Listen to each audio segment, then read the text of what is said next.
Okay. Hopefully, I'm coming in loud and clear.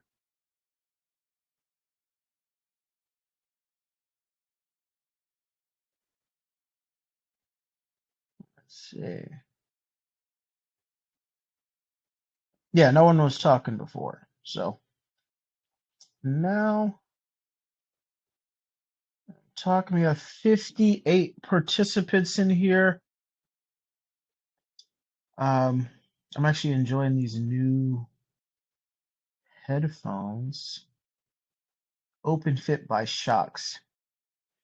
You can get those at Best Buy in the States. I don't know where else you can get them, but Shocks is the brand. It's cool because they don't go in your ears. They use a combination of bone conduction for the mic, I believe, and also they kind of project into your ear. So it's not like 100% the best for privacy, but you can completely hear everything that's going on around you, and you can listen to whatever you're listening to. And bass is great and all that stuff, you know. Um, but basically you can.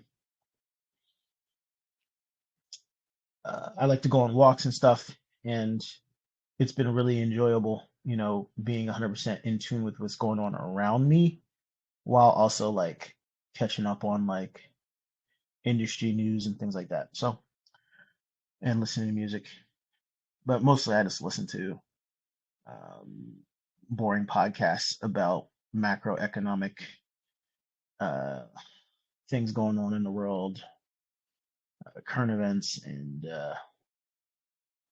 um, crypto news. But more so macroeconomic news and stuff like that. It's more important to know what's coming.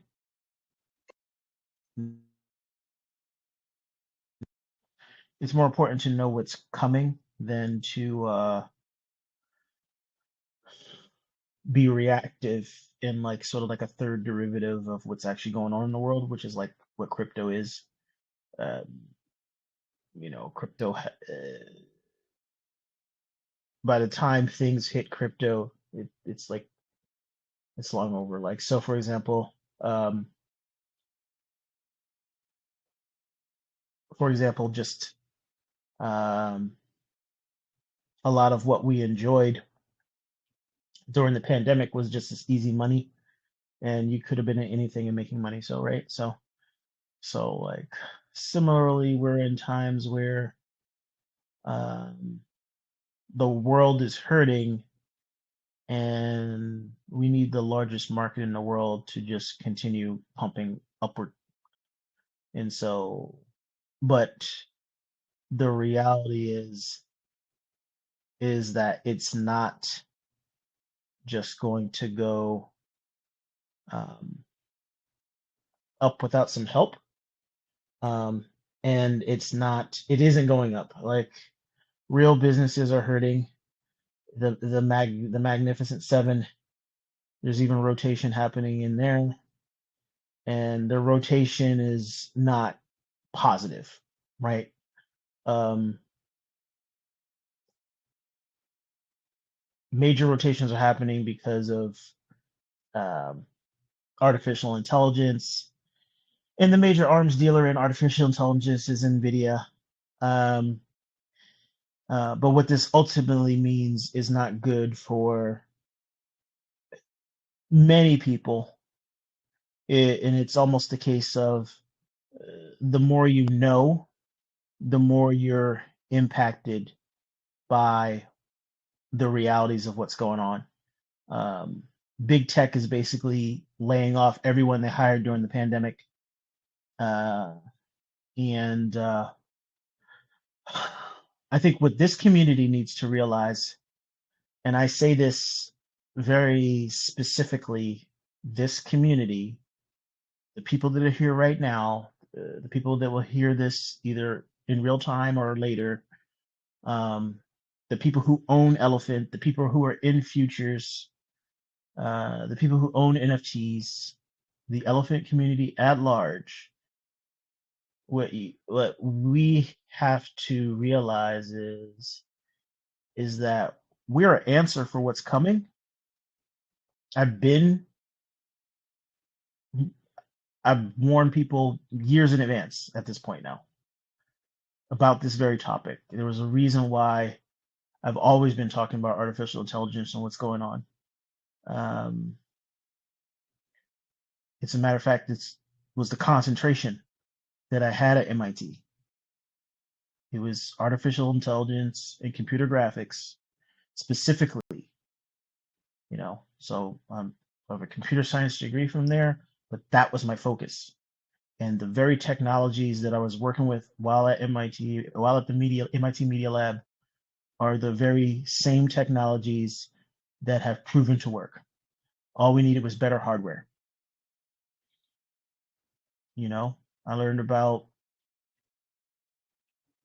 forward propagation, back propagation, neural nets, multi-layer neural nets, learn about all that stuff.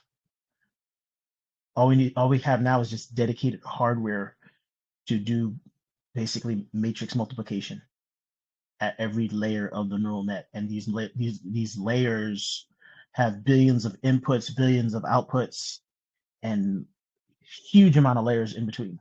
You go from input to output. That's all. That's it. So, but this artificial brain for people who watched was it Star Trek and Star Trek Next Generation with Data and stuff like that, Patrick Stewart, all that stuff playing, Jean-Luc Picard, all that. They talk about Data's positronic brain. So, that positronic brain that's coming. That's when they take, people are already scared of GPT-5. People working at OpenAI are scared of GPT-5, and that's why Sam Altman got fired. But then he got hired back because, I hate to say it, but they had a bunch of sort of loony liberal people on the board who thought that they could run a company that way. You can't, and that decision was reversed. And yeah, people are here to make money. People aren't here to, as much as people are like, well, like here, even at Elephant Money, we have our own problems. People, oh, freedom of speech. Like, no, we're not here for that. We're here to make money. We're here to make money, and you have to have, when you're making money, guess what? You have to play on a team. You can't be dysfunctional and make money, right? You'll get fired. Sorry. You can't have chaos and expect to make money. We're operating as a team here. So anyway, people weren't operating as a team in sort of the highest positions of leadership at OpenAI. Those people are no longer at OpenAI, and OpenAI is changing the world. And maybe in a long term, that's a good thing. In a short term, you're gonna know people that have lost their job because of AI. You may lose your job because of AI. I want to be done with this coding exercise because I can most certainly lose my job because of AI. But what is this about? This is about being squarely in the investor class. What we're trying to do is position ourselves so that we can have a protocol, a system that can't be changed, that's going to operate forever, that puts us in a position of power to continue to extract value from the system. We extract value by the system by being squarely in the investor class. Labor is disrespected, and labor will be replaced by embodied AI. What does embodied AI mean?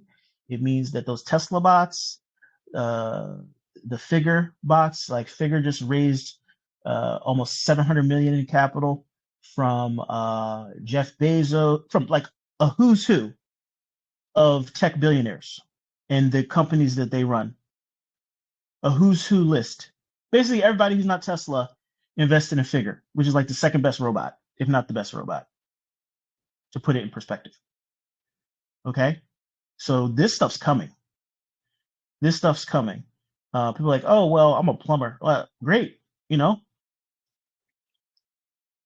but do you know every single schematic for every single home, every single hotel, yada, yada, yada?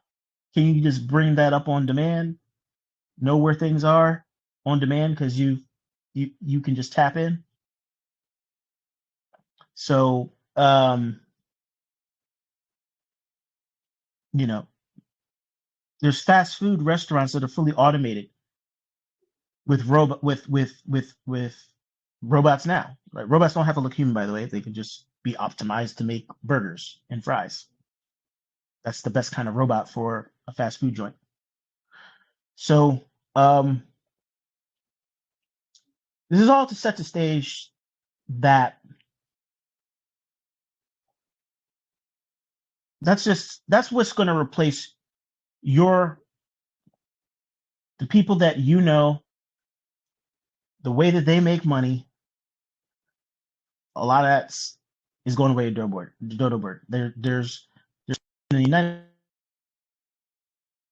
6 million open jobs that can't be filled by people now, that may never be filled. They will be filled by robotics. They will be filled by embodied AI, and then those jobs will never come back. And there's like, people talk about, well, the people like the Ottoman Empire, right, for example, like they could have embraced the printing press, right? They didn't, so they were, scribes were making tons of money, copying original works, and manually basically writing books. Ottoman Empire is no longer here. And people saying, well, if they actually embraced the printing press, would they have been around and blah, blah, blah. And obviously, there are no scribes today. So maybe some value was there was tons of value that was being created by, taking people who were actually intellectuals out of doing something menial, right? Whether they were making good money or not. But those days are gone. Like this is not that.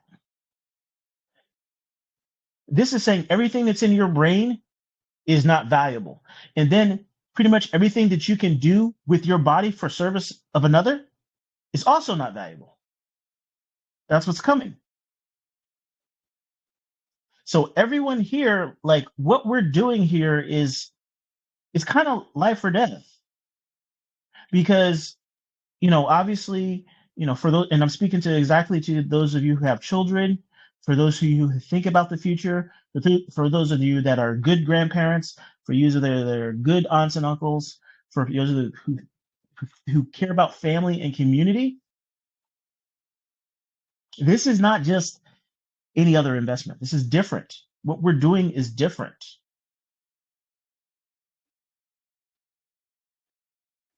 And what we're doing is just the first foothold to what comes next. Elephant is not the end. Elephant is the beginning. But it comes at a critical time where a lot of us, because of Elephant, are financially free. A lot of us can make better decisions with our time and with the trajectory of everything we do. And if not for the actual tangible results, how many percentages up is Elephant? Is your portfolio green or not? Have you ROI'd in futures? The NFTs, do they make sense in your long-term portfolio? Beyond just those things, if you're truly engaged in what we're doing, you know that there are many different opportunities, even outside of Elephant. There are ways to move in this current space to get a leg up. And the things that we discover here at Elephant Money, will be applied to current initiatives here, future initiatives here, other projects outside of here. For a lot of projects can talk about what they're trying to do, but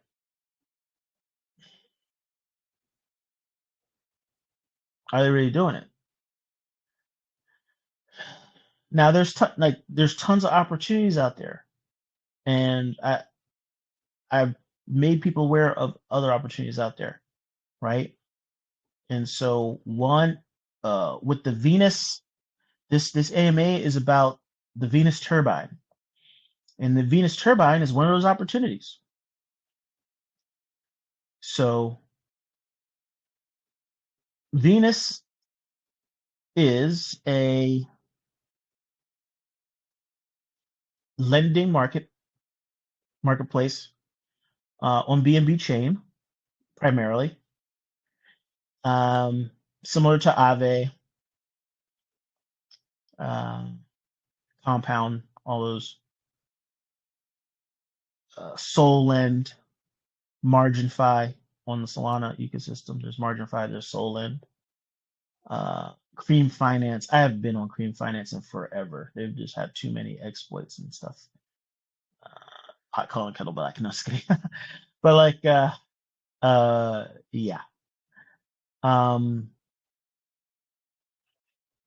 But yeah, those things. And you can supply collateral or you can borrow.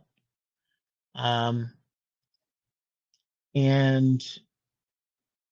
you can make significant returns, single digit percentage, low double digit percentage in aggregate. But the bottom line, and you can make bursts. You can go for like, you can go months without earning, almost 0% interest. But then there's bursts where you're earning, 40%, 60%, 80% returns over a period of time based on demand of the collateral. In the case of Venus, the main demand for the collateral is going to be with BNB, right? And it is my observation that a large chunk of our capital, the majority of our capital, of our balance sheet, sits around doing nothing. But that's the definition of a liquidity pool. 100% of that liquidity is always available, so that people can go in and out of the tokens that are in the liquidity pool. So in our case, funds can go in and out of trunk for BNB or BUSD, in and out of Elephant for BNB or BUSD. We don't have, so all of our funds are locked in passive double-sided treasuries, if you will, if that's what you want to call a liquidity pool. We have single-sided treasury for Elephant, but we don't have a single-sided treasury for BNB. And the BNB reserve is not that. That's just a mechanical tool for futures that provides some cushion. It's not the end-all, be-all solution. But we don't have any single-sided treasuries for any asset other than Elephant itself. The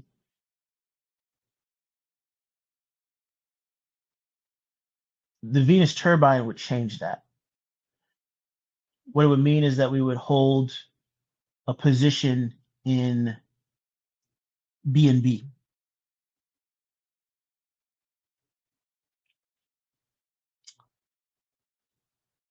let's see here. We would hold a position in BNB. And BNB has proven itself. Binance has proven itself. The BNB Chain and that community has proven itself. I'm part of that community. I'm an official BNB Chain Martian. So I'm a official promoter of BNB Chain. I think I'm doing a pretty good job considering building and operating the largest community project, at least on BNB Chain. And we're in a top 5, including Venus and PancakeSwap. So how do we make money off of those platforms? And the Venus Turbine is the first step, and it's a low risk step because we would just be going in as a supplier, single-sided, and the idea is that we would take some of our inbound float or inbound cash flow and apply that to the turbine. When people look at the BNB reserve, you got to realize that people are constantly cashing in and cashing out. Birth is catching a break if BNB pumps and this and that, But because of the mechanics, the way the mechanics are set up, we're at some steady state. We found some steady state, but there's always cash coming in and out. And so if you look at the overall inflows of cash, it's like, wow, what if we were taking like another 10% of those funds coming in and just letting it stack?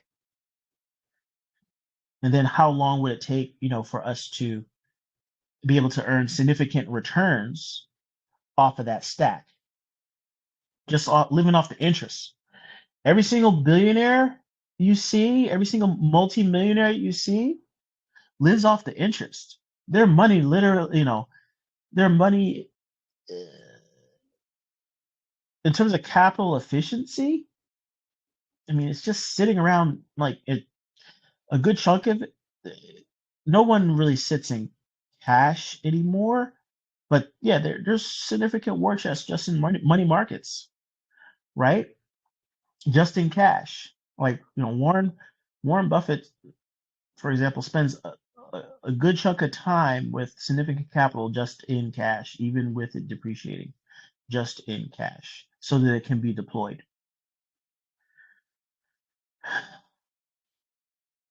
But what if we just had cash, something better than cash, BNB, accumulating BNB, and putting it to work for us?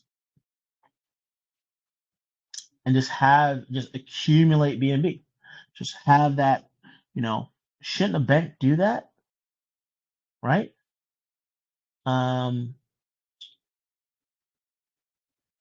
Because of the way futures works, because of the way the personal bonus works, a good place to start to layer that in would be with futures. We may not even need to do it with the NFTs. The reality is that we don't have enough. The NFTs are very bursty. They're not a lead. They're the lead for flow, at least, is still futures. We can easily tap into futures and source funds there for the turbine. But obviously,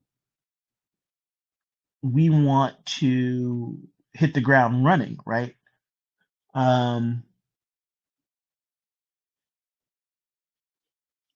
We could start the turbine at 0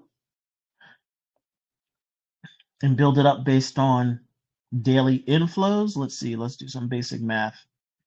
If we did If we have $30,000 in inflows a day to futures, let's say, for example, and then we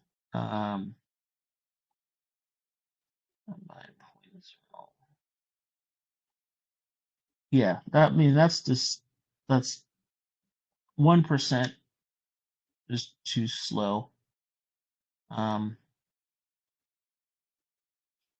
So let's just say 3,000 a day, 10%. 3,000 a day.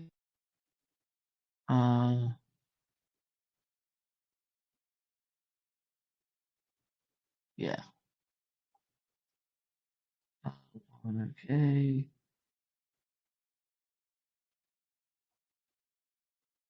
Yeah. So what would it take for, let's see.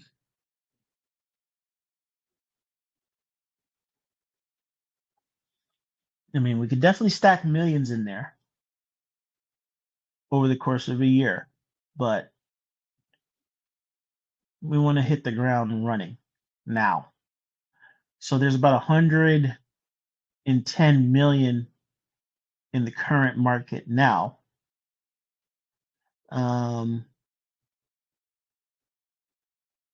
Let's just call 2 million 2%. We could get 2%. So the interest earned daily on that whole supply side fund of the fund has been like 400K a day, right? What suppliers are earning. So that can be very lucrative if we own a significant slice of the total supplied amount, and it would be growing constantly. And we could earn anywhere between, let's just say, 10%, maybe 20%.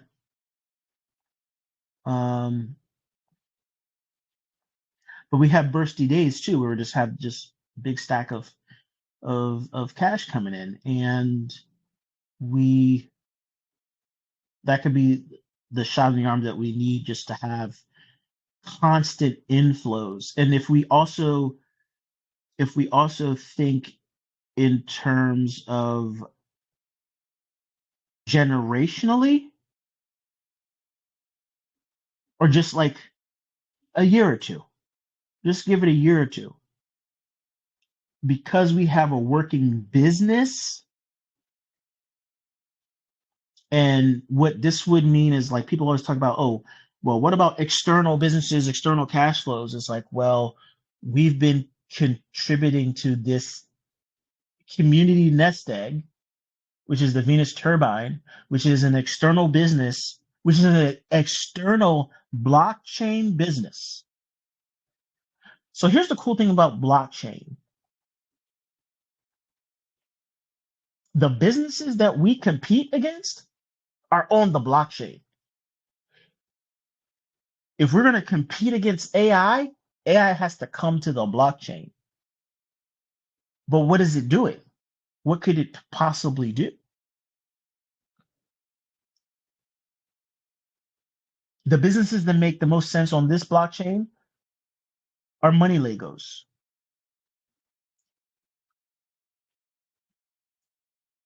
But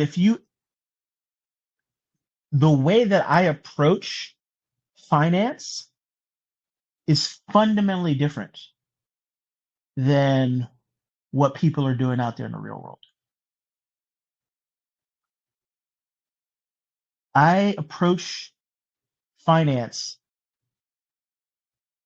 as a thermodynamic system, very similar outlook as to Michael Saylor. Michael Saylor believes and has shown in many ways that Bitcoin is a thermodynamic system.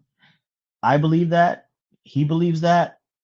I also believe that there are holes and flaws. So there's a reason why we're not on BitGet, OKX, Binance. There's a reason why we're not on those things. Would I like Binance or CoinMarketCap, CoinGecko to properly list us, our circulating supply, so we could actually rank? Absolutely. And that day will come. But for right now, it's fine. Everything we're doing is long term, and we are winning. I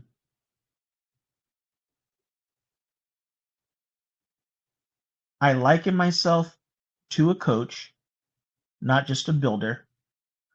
You have to do your own research and things like that. And you have to decide what percentage of your portfolio is going to be in elephant money.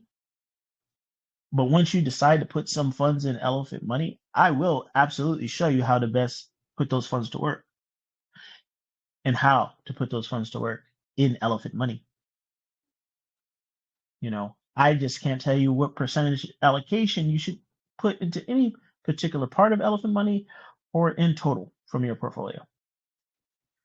I can guarantee you that, anyone who is overly toxic pretty much has way too much to say about how we're doing things when we're actually winning. Possibly messed up the timing for their portfolio and their allocation potentially for elephant. Or maybe they're just a hater.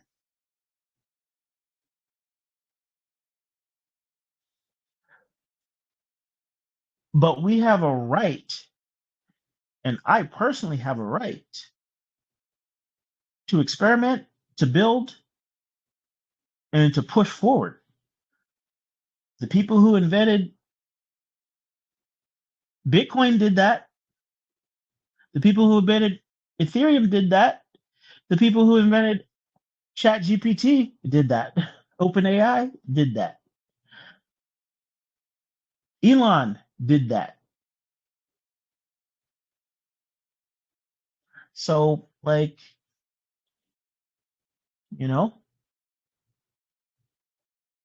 decide what your allocation is. Realize that there are more people who are in heavy and but are otherwise understand that this is an investment that can go up or down, and really just hey, I look at my investment over a year time. This is good. This thing's been around 3 years and it's only been up year over year. So I'm good. I have no complaints. That's the reality. That's fact. We're up year over year, going through all manner of what the market and real world can throw at us. And we're up year over year. That's fact. So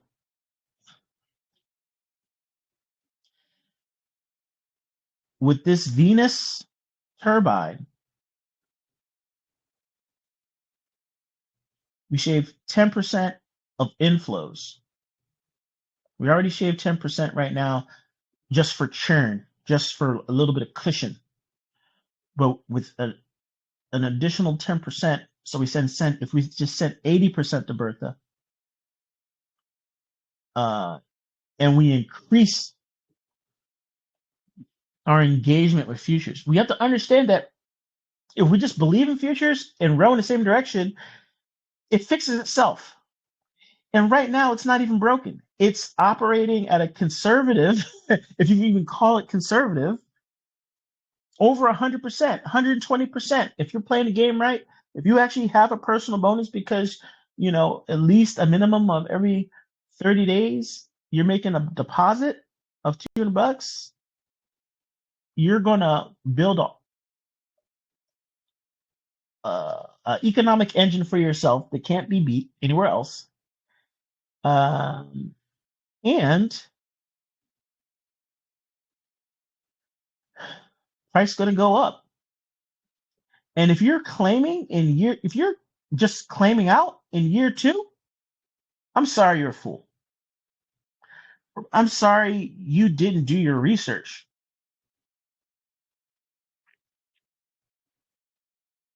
And when I say research, I mean you just don't know how to win at anything long term,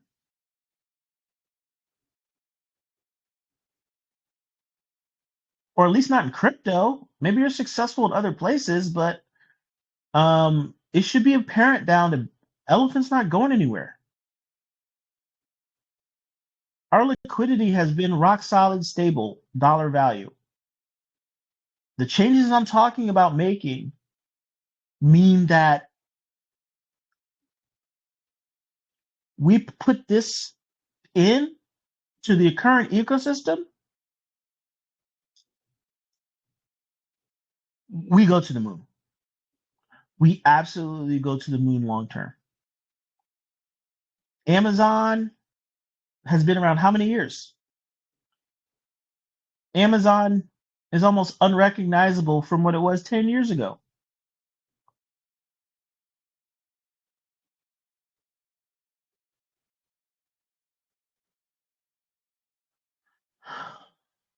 Tesla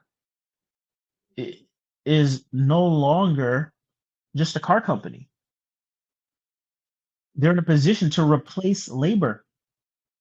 The labor market is the largest market outside of the capital markets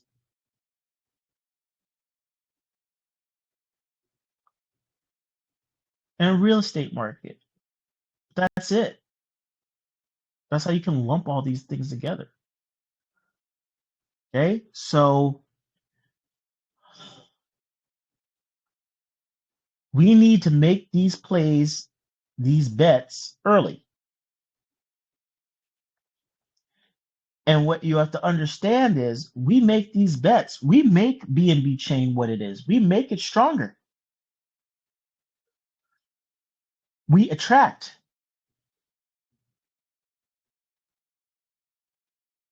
We have the Venus Turbine in place. Can people call elephant money a Ponzi?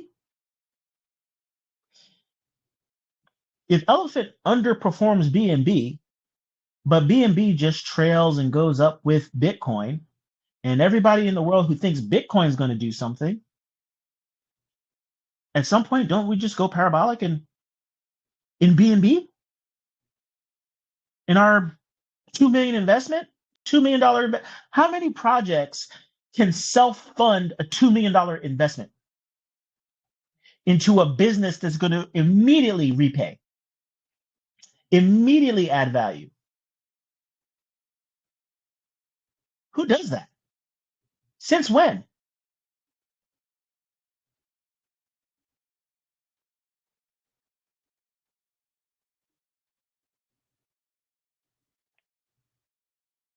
SK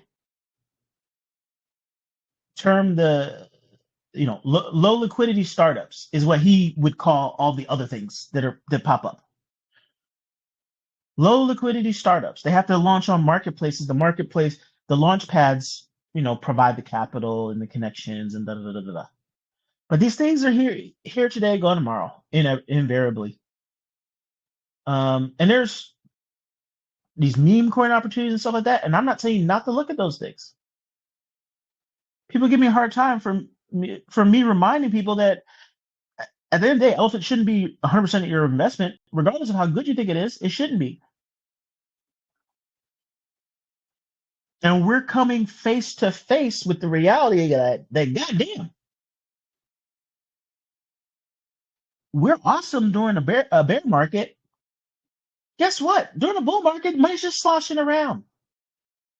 And anytime Dick and Harry can put something together, and it just becomes an opportunity.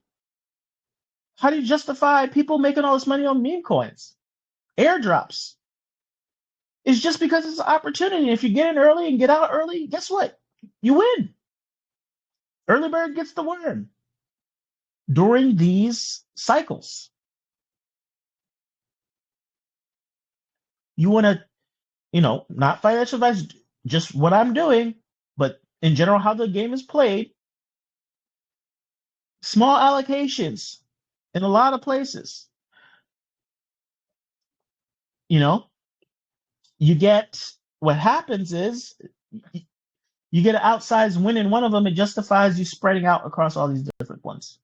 But you still have to be able to assess winners, else you're just giving away free money to people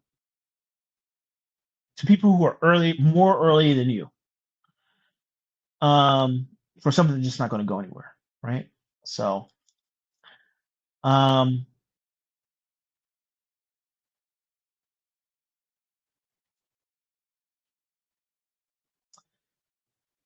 but in elephant money, it's a different story. We have a working business. For folks that are just dumped all their tokens or for no good reason, just because others were selling, that's not an excuse for you to, dump your tokens in something like Elephant. It's up year over year. Look at the chart. It's up year over year. It's in distribution. People who are deep in profit are selling. And you don't know what their plans are. People can spin a negative narrative to FUD the project. Guess what? It's a competitive market. You know what happens when people FUD a project that's working and kicking everybody's ass? It gives all the sucky projects a chance. It gives maybe the good projects a chance to get the capital as well. But even the good projects secretly wish harm to everything else out there. That's not totally true, but yeah, it's a competitive space out there, and people will throw anything at the wall to beat out a competitor. Even when people are playing clean, that's what product comparisons are for, right?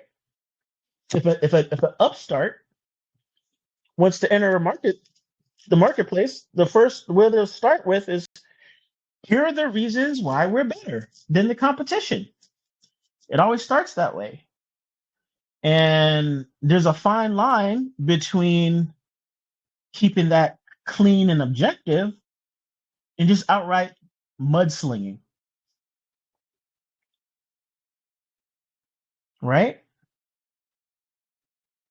It's almost like WWF wrestling. It's like, you got the good guys that are just like, I'm just here for a clean fight, blah, blah, blah, blah. I'll win or I'll lose, but that's it. And then you got the trash talkers, which is the majority. And they're going to say everything. Insult the person's mama just so you can bet on them, right? So, do you see me coming out and saying this and that about different projects? No.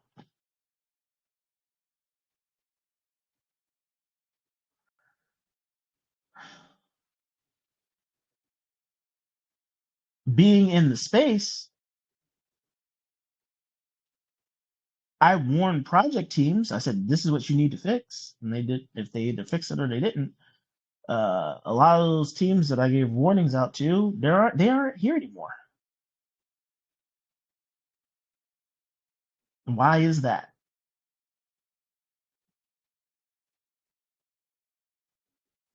A lot of folks that said Elephant's not going to be here. Guess what? We're still here. Whether you're, if you decide to be happy with what I'm doing this quarter or the next 6 months from now or not, guess what? We're still here. Why is that? Because there's plenty of people that believe in us and the system still actually works. And the truth is that we're a team that's winning. We win championships. The season's hard. Season to season, it's hard. It's hard work. Every time we go parabolic, we've won a championship.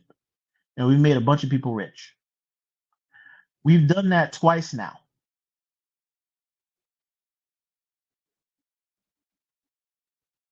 We win championships.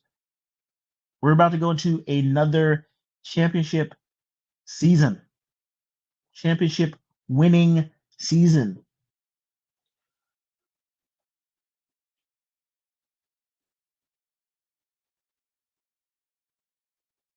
And it starts with this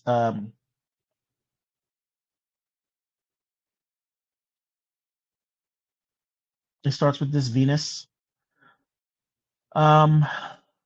turbine, which fundamentally changes the trajectory of our entire business. Yeah, but your business depends on people coming in. Actually, it doesn't. Actually, it doesn't. Actually, it doesn't. Actually, turns out since we added the Venus turbine, the less participants we have, the more the participants who are in it make. But that's not our goal. Actually, the more participants we have, especially in our front end products, especially things like futures, it's just pretty much self-fulfilling prophecy, and we've been doing it for a couple of years now. So the system basically has no chill. We're just making money hand over fist, and a lot of people wish they had done what we did sooner. We made Michael Saylor look like kindergarten with MicroStrategy. What he did, what Michael Saylor did for MicroStrategy, that's chump change compared to what we did. And objectively speaking, look, I've been in institutional finance for 25 years, and then I've been doing this ever since. And guess what? BlackRock and Fidelity did what Michael Saylor did, what took Michael Saylor 4 years, they did in less than a month, in 3 weeks. I'll say it one more time for the people way in the back. I told you things would change once these players got involved.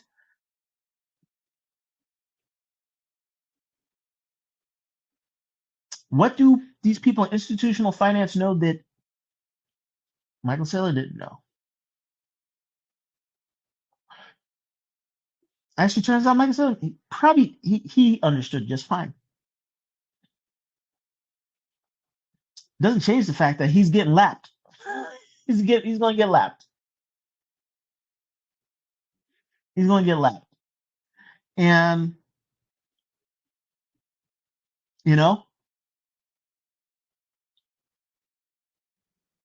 there's going to be a lot of mediocre systems that are just going to lap us because they're going to get tied into that funnel. That's literally where each one teach one comes in. Each one teach one doesn't care about that funnel. We care about how people allocate to retirement plans. And they can use elephant money regardless of what retirement solutions they have. So, and when we start winning our next championship, which I'm telling you, the moment we start, if the numbers alone, seller exhaustion is real. If funding the turbine causes any panic selling, it'll be the last of the panic selling. We'll just wring them out early.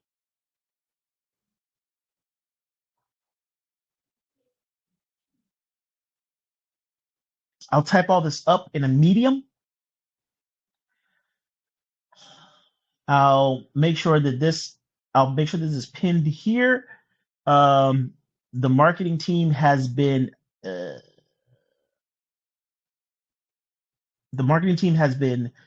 packaging all AMAs and spaces and posting those up on YouTube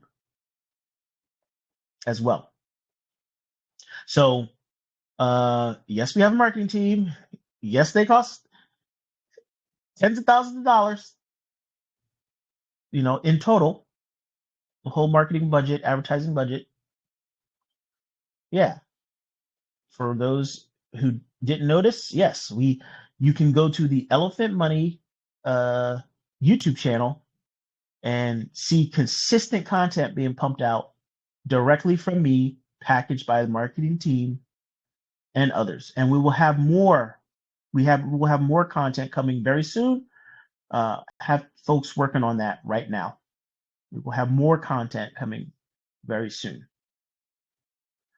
And we still have all of our content competitions and things like that. And those will be paid out very soon. I'm behind, but all the administrators for those contests, I think, except for Patrick, I think I got to get Patrick. You got to work with Patrick to get a spreadsheet, But he was the first, so he just sends me a thing. But we don't want to only worry about people getting paid. We want to keep a record of who was paid and when.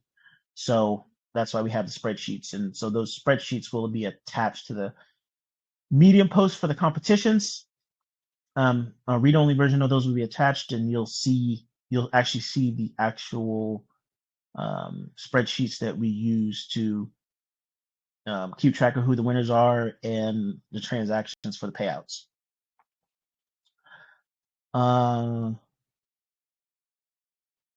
Right.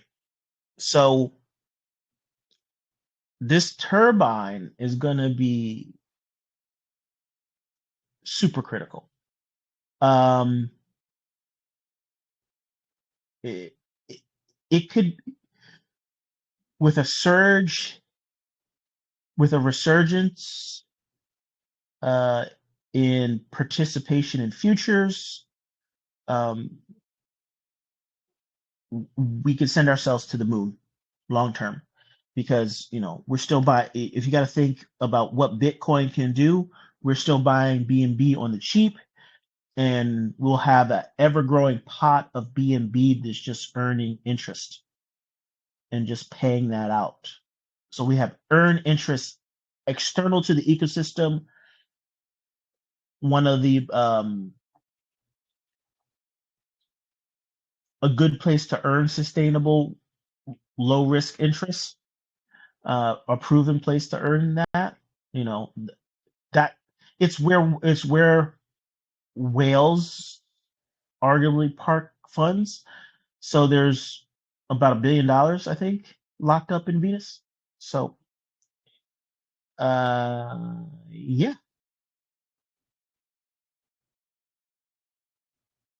we want a slice of that action. We want that action. We can easily get that action. So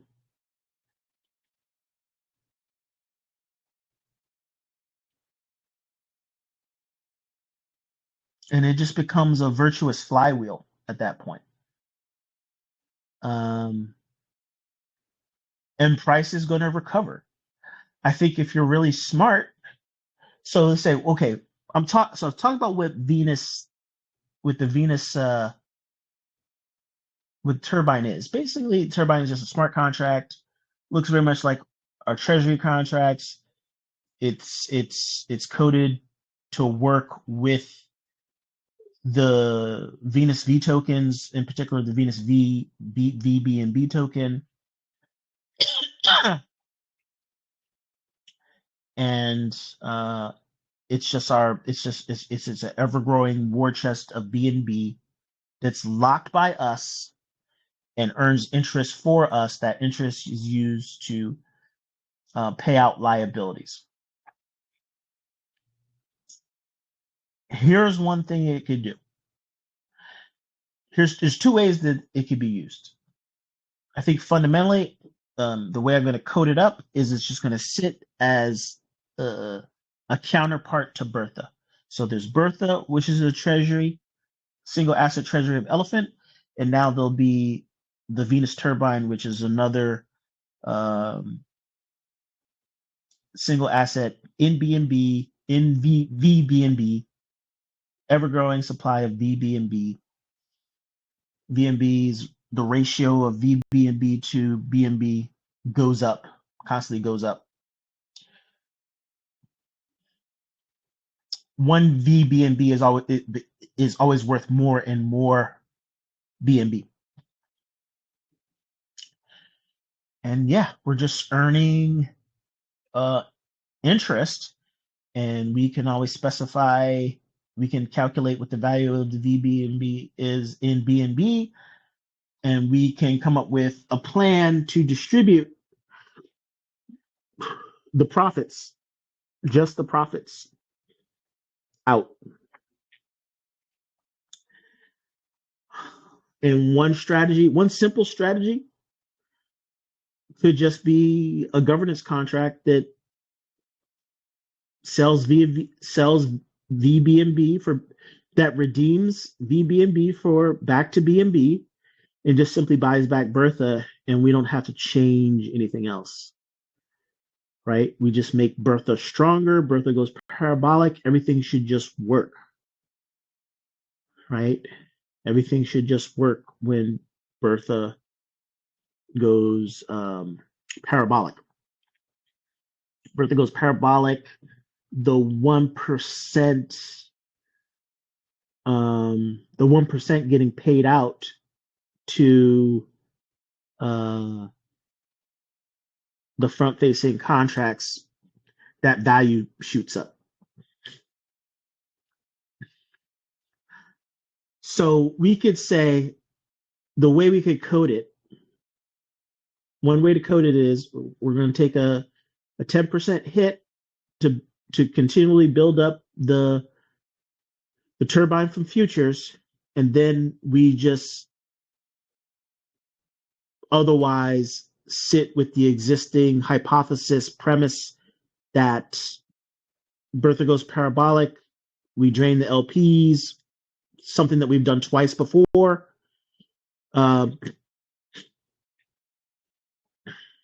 Now that just potentially goes to the moon, and plus, sentiment should change, because is Elephant a Ponzi? Absolutely not. It's a two-sided marketplace as it stands. Even before we talk about Turbine, even before that, the fact of the matter is, it's a two-sided marketplace. I explained that a little bit yesterday. I've explained that multiple times, actually. It's a two-sided marketplace. There's people who own the token. There's people who use the front-facing applications. There's people who use both. But all those stakeholders, they can operate independently from each other. Everybody working positively, though, just to leverage and use the ecosystem, creates a virtuous cycle. And now we literally have something that is generational wealth at its finest. We literally are taking 10% of net inflows from futures to start.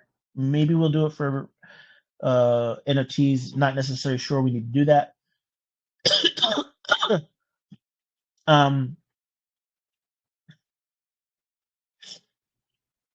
Because the NFTs are very nice to Bertha, so the NFT should just feed Bertha and call it a day.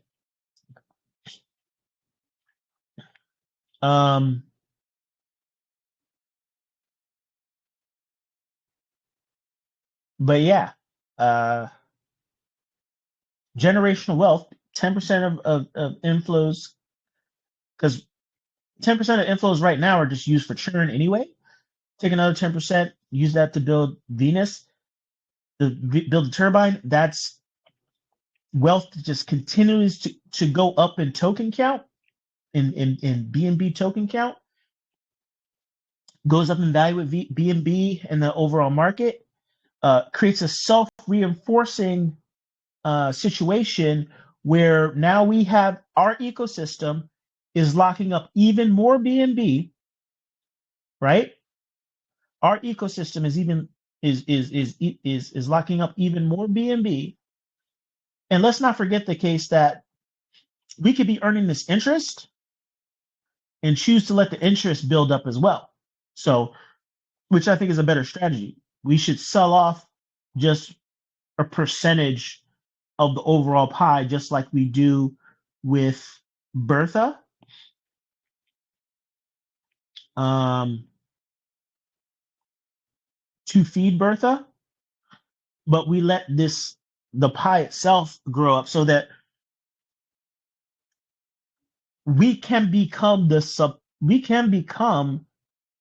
supplier. We can become the dominant supplier, which means we can be earning the dominant amount of interest on Venus and using that to fuel our ecosystem. And yeah, what's our superpower? We picked a chain that hasn't gone down. We picked a chain that's well managed and run. Strong affiliation with Binance, so the spigot's always on. There's always funds coming in. There are people at Binance that are managing the price of the BNB token. Because Binance still has access to the entire market as a leading exchange,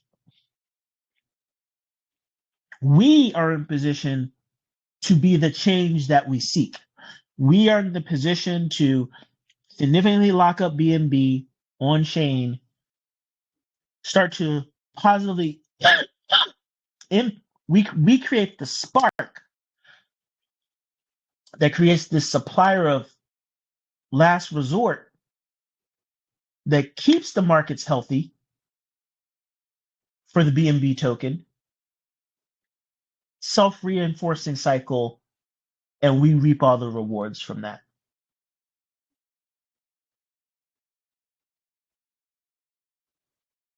It's very clear to see. Many of you have used things like Aave, some type of lending protocol in the past. As a matter of fact, if you're not using a lending protocol when you sell crypto, you're doing it the wrong way.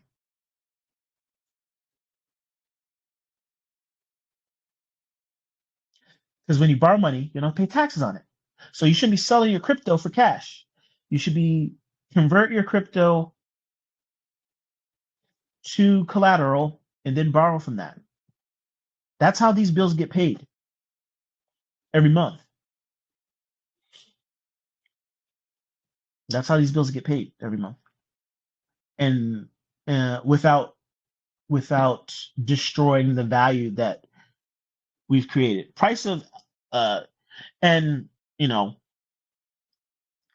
again, the performance fund, what we use to actually pay for marketing and stuff like that, is just 1% of treasury.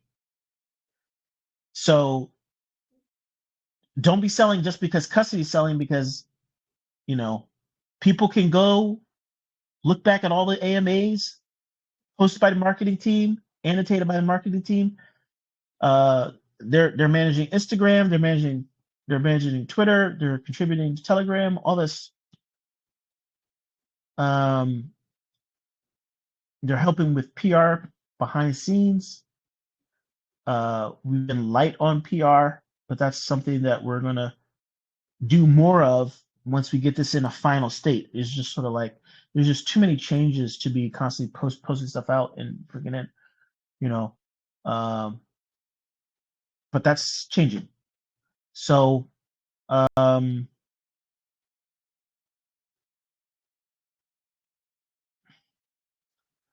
marketing and promotion that's the long term, or medium long term. But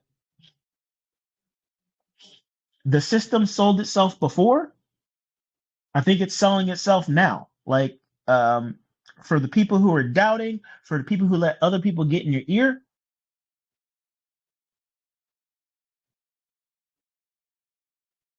you have to zoom out, look year over year and say, wow, this thing's actually performing. And we've built more value.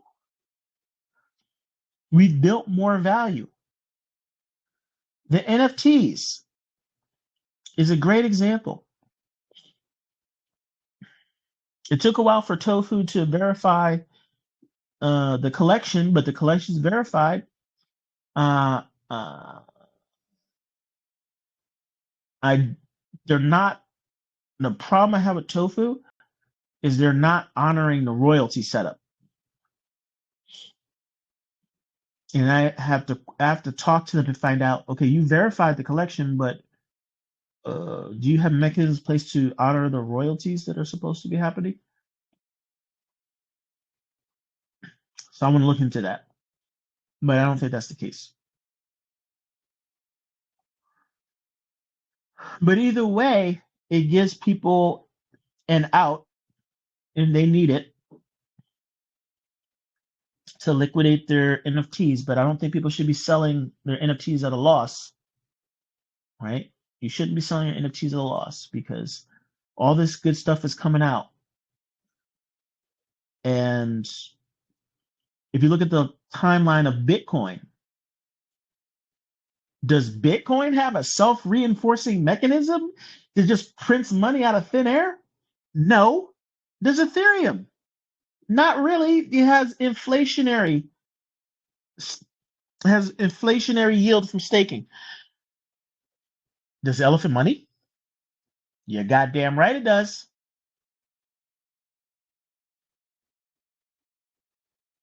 I've said forever that we're not just a financial cooperative, that we're not just a community bank, that we're an on-chain business.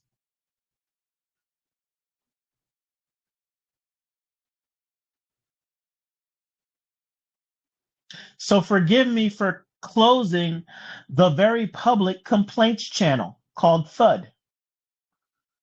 What business has that? None. We don't have time for that. We're trying to make money, not discourage people from investing. We're trying to make money. We're trying to win. You're pushing FUD. You're trying to make us lose. I know what I'm doing. I've been doing it 25 years. I made a lot of people rich. One of my biggest problems is I spent a very long time focusing on making other people rich instead of helping, well, number one, myself get rich. Number two, just taking my skills and talents, applying them more broadly, and doing my own thing. But we're here now.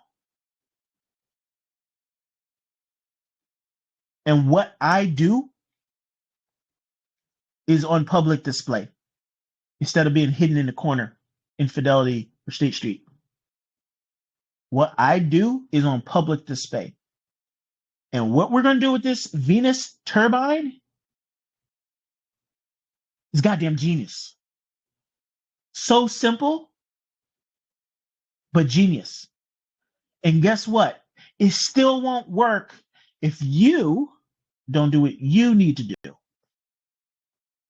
Who is you? You is the community. You is the herd. You is the investor base.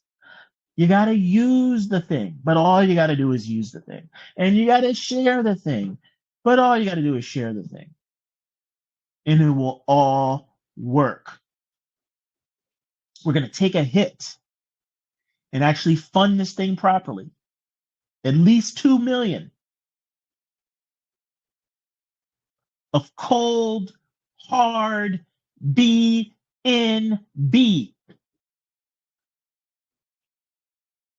And we're going to let this thing grow. We're going to have another conversation. I want to get this thing installed quickly. And then we're going to have another conversation about what we want to do and how we want to deploy profit. My premise, my idea, just let the thing grow. 1%. We know that a well-behaved governance strategy of just a fixed percentage, beautiful, works great. Let's do that. Let's just define anywhere between 1% to 5% that feeds into Bertha.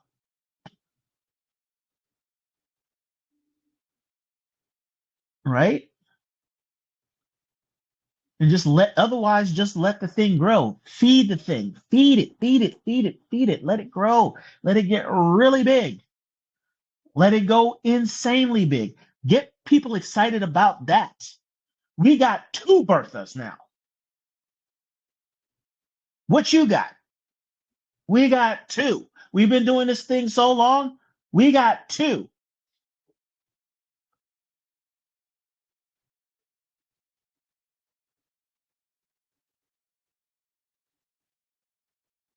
But let's keep it real simple. Maybe we have a 1% APR that feeds the BNB.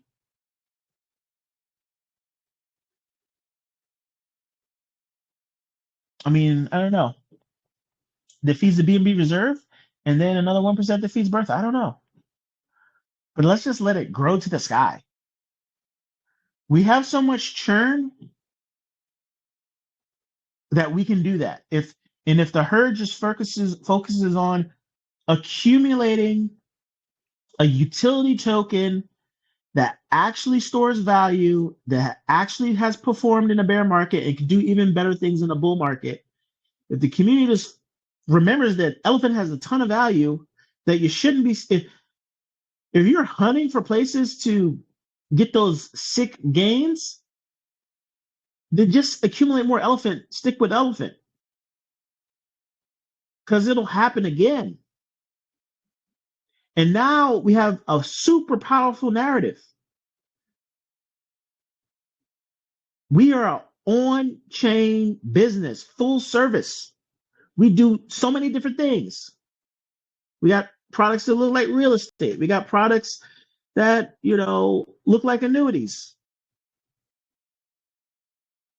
We got a store of value token that beat Bitcoin in the bear market, and we can beat Bitcoin in this market easily, handily,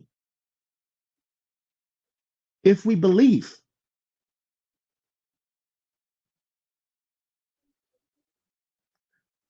Those of you who sold, those of you who doubted, this is the kind of stuff you miss out on, because the folks that have stuck with me through thick and thin have made money hand over fist.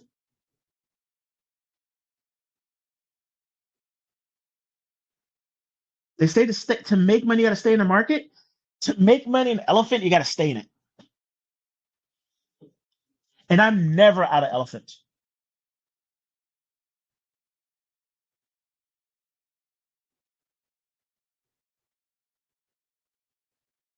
I never stop thinking and working for you.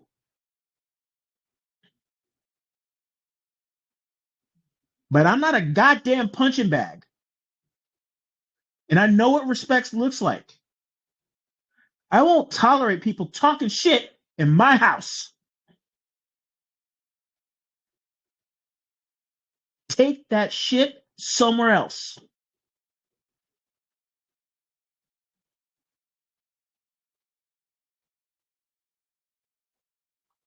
Because I know that I never stop working for you. We're going to do this thing, and we're going to go into the next parabolic rise. I'm willing this thing into existence.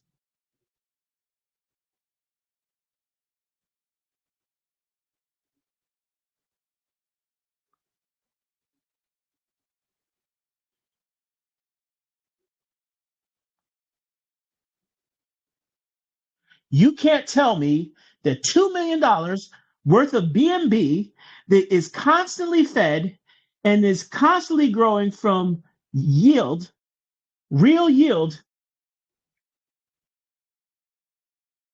is not going to do amazing things, at least in terms of increasing in value at a minimum. It's going to do that at a minimum. It's going to increase in value and do amazing things at a minimum. It's going to be like, damn, Most projects don't even have that TVL, and that's just like one little piece. The turbine could get bigger than Bertha because it just never pays out. Bertha is constantly, she has the burden of having to pay. She gets fed too, but she has to pay. And she's paying out liabilities that we're trying to figure out and manage in futures. It's working, but we got to figure that out. We got to figure it all out. We are.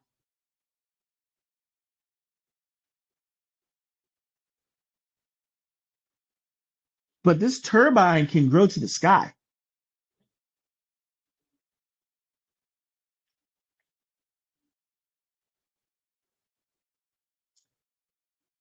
And then we dial it up. We dial the APR just a little bit, and boom, we got another buyer of Elephant Token feeding Bertha, and this buyer never stops. You know what? God bless the people who are, are whales in the community. And we had a lot more whales than we do now. So being a whale and holding, and that's great. I want a Michael Saylor style whale. I'm sorry. I want that.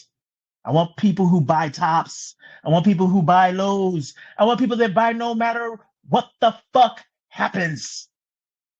They buy. And if I can't find them, I will build it. That's what the turbine is.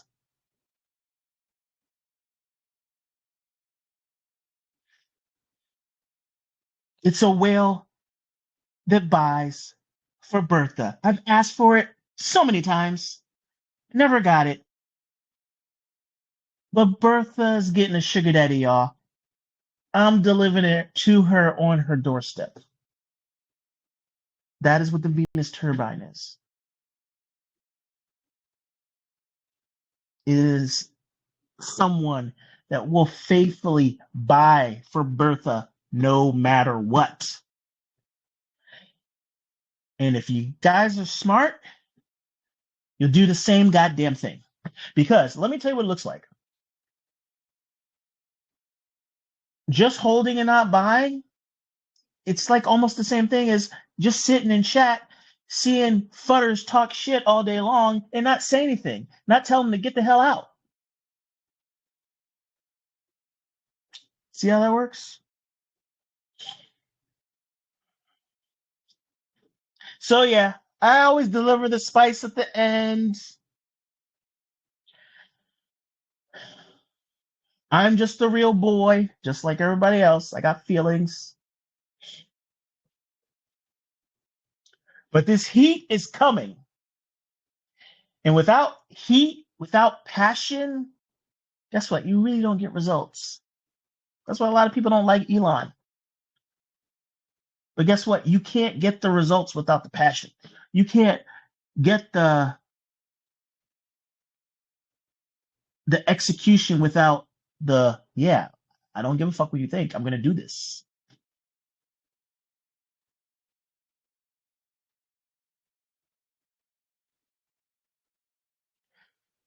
You have to have thick skin, and you have to drown out the haters, because there are haters that are just unjustified. Because there's no way you can look at a goddamn chart like Elephant and not say that it's been doing what the hell it's supposed to be doing through adversity.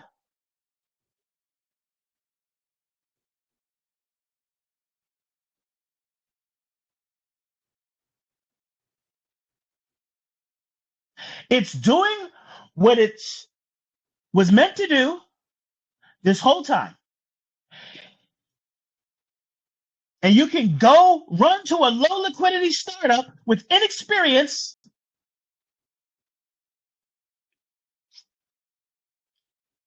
and see if they have $2 million to raise to fund their turbine. because we do.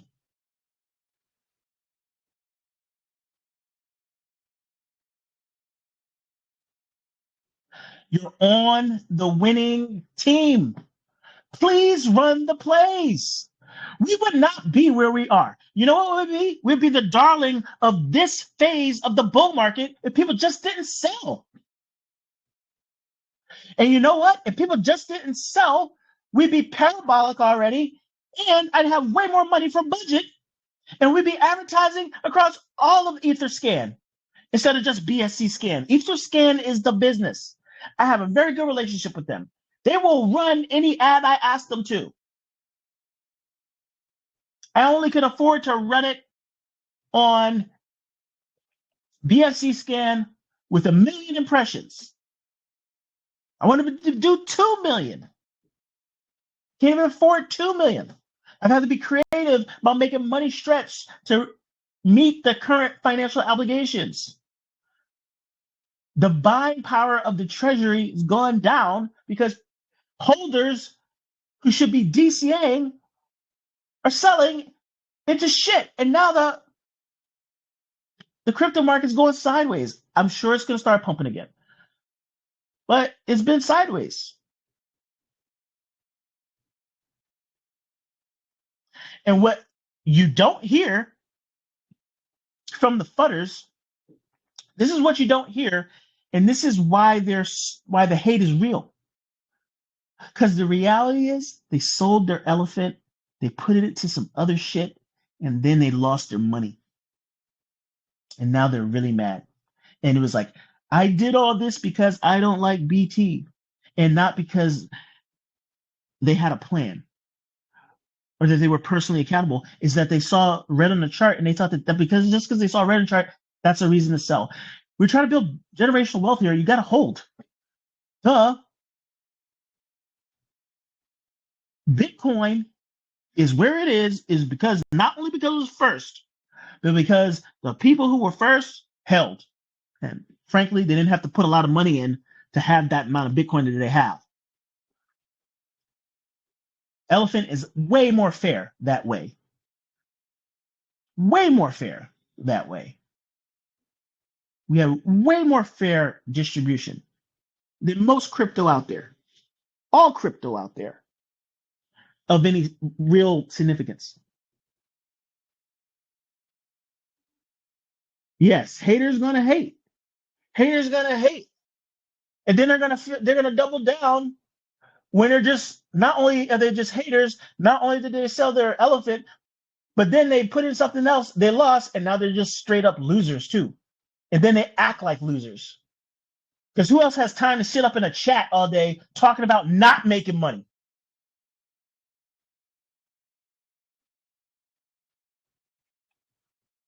Anybody who's using futures the right way, earning over 100% APR, and says they're not making money is a liar.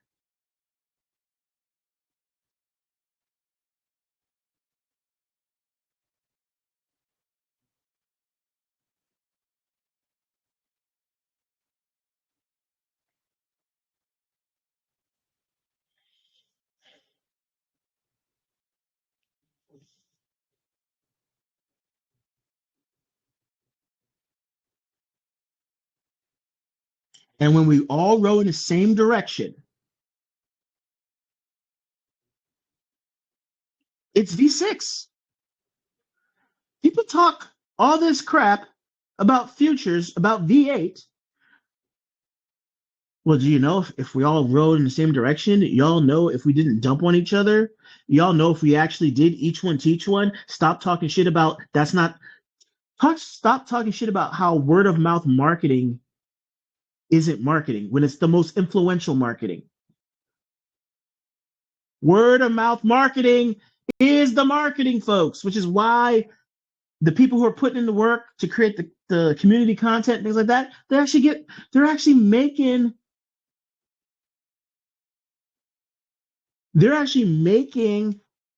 unlimited NFTs, which are doing kick-ass volume on Tofu. The unlimited NFTs have taken their rightful place and are doing more volume, more value than whatever else is being peddled on BNB Chain.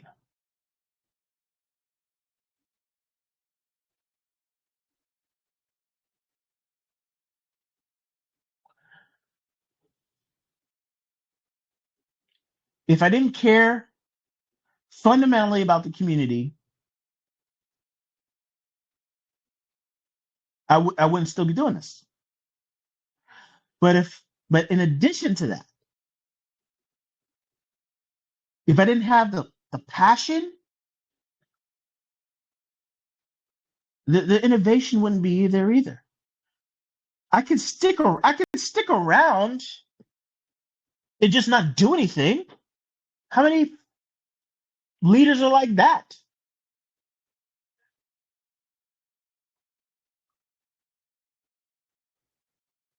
I'm not rent seeking here.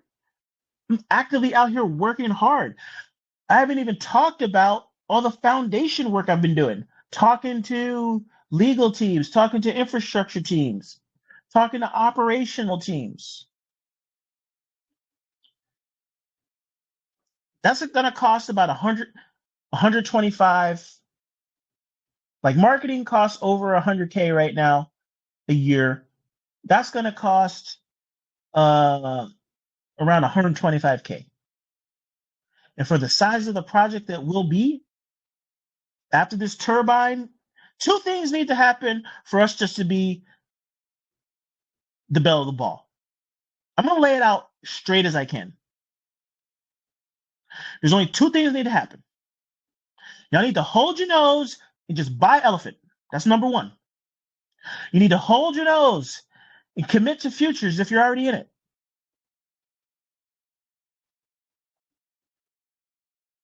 That's number two. And number three is I just have to finish the turbine. One of those has a probability of happening of 100%.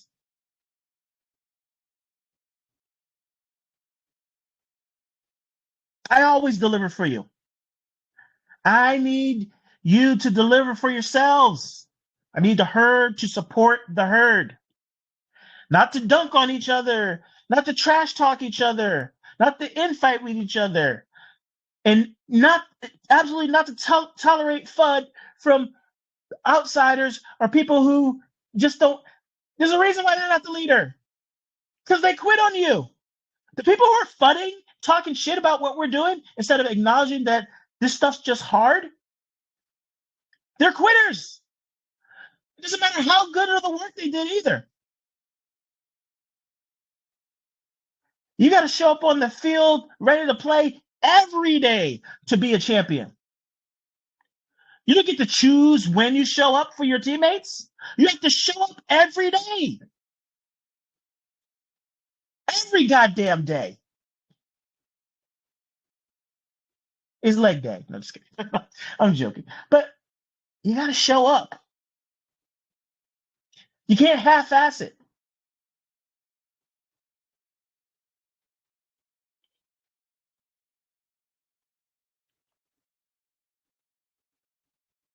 For any of you who are in a relationship, have a significant other, and have had the benefit of actually going through some shit with them, you know that everything can get better when both of you stop half-assing it, right? And actually show up for each other.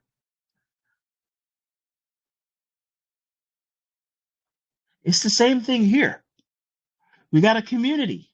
We got people who have contributed here, contributed there, not as active anymore, this or that. Guess what? We can make this happen.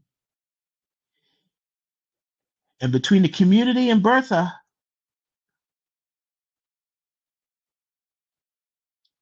and about a couple days worth of coding on my part. I love this kind of coding, by the way, because it's just back-end services. It's just smart contracts. I don't have to do anything fancy with the UI. I don't have to figure anything out. Add a couple buttons, show the value of the turbine, Then I'll work with the newly formed. Let's talk about some superstars here. The Dune dashboard team, you know, they'll whip out a dashboard for the turbine, showing the turbine grow, showing the interest earned, all that good stuff. We'll do that.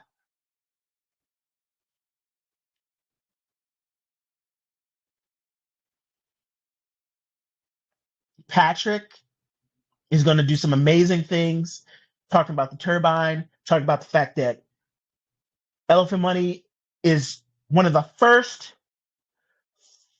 full stop operational on-chain business, zero Ponzi, zero chill, generational wealth. He's going to make it sound like music to your ears. Because it is. But that's his skill. And he's never quit. He's never quit. And we would not be where we are today if he did. We wouldn't be where we are today if I stopped coding.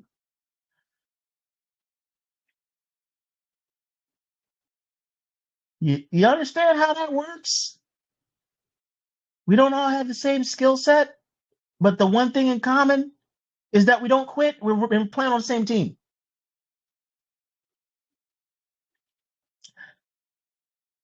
I'll do one better. For those of for those of you who can buy.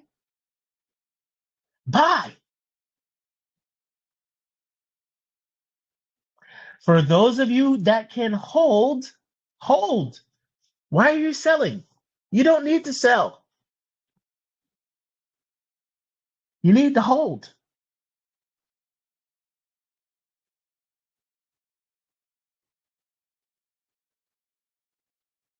When I say there's no sell shaming, I mean it.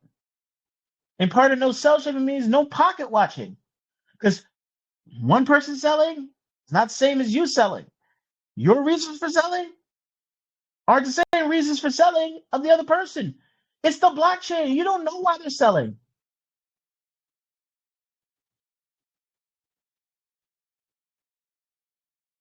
When we sell the fund turbine, that is not your signal to sell. That's actually your signal to buy at a discount. And I don't mean stop your DCA plan just because the turbine's not out. If anything, double down on DCA, but know that a big discount's coming because we're going to do this thing. Because yeah,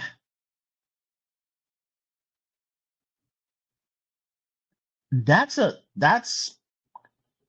why wouldn't you want to fund the turbine to get a buyer, a forever buyer, someone, an entity that never stops buying, that never stops buying.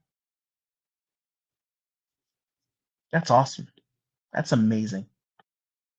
Someone that never stops buying and that is always earning income for the lifetime of the blockchain and the Venus protocol. But I think they got it all figured out now. I think they're good. So amazing.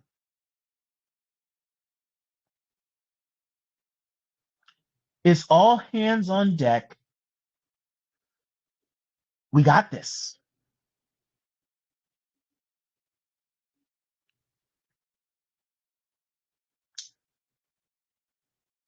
It's $11 Bitcoin for something that beat the pants off of Bitcoin for 2022, 2023, and dare I say 2024.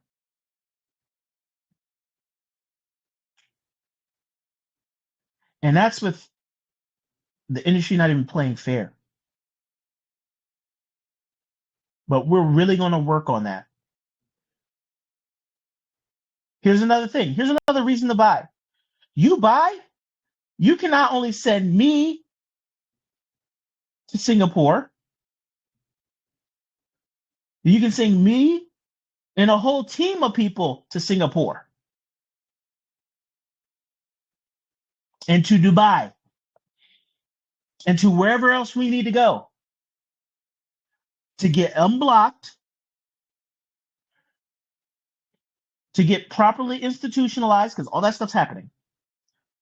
The institutionalized will be fully institutionalized before we even get properly listed on CoinGecko and CMC the way things are going.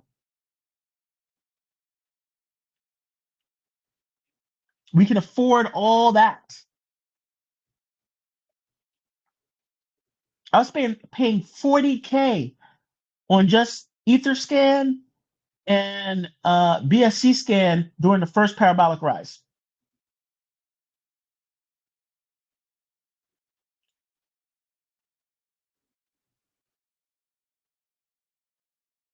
We more than 2x'd our holder count during that period of time.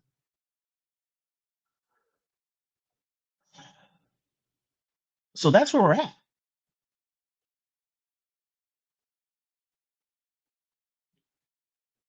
You know?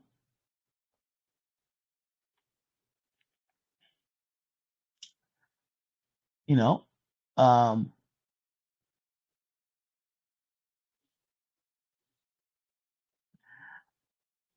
I hope everyone is properly diversified.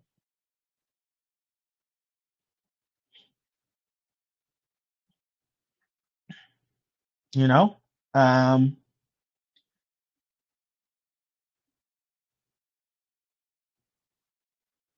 Have a little bit of Bitcoin just to say have some Bitcoin. Have a little bit of Solana, say have a little bit of Solana or whatever, or a lot of Solana. I got a lot of Solana. I'll be buying back heavily Elephant.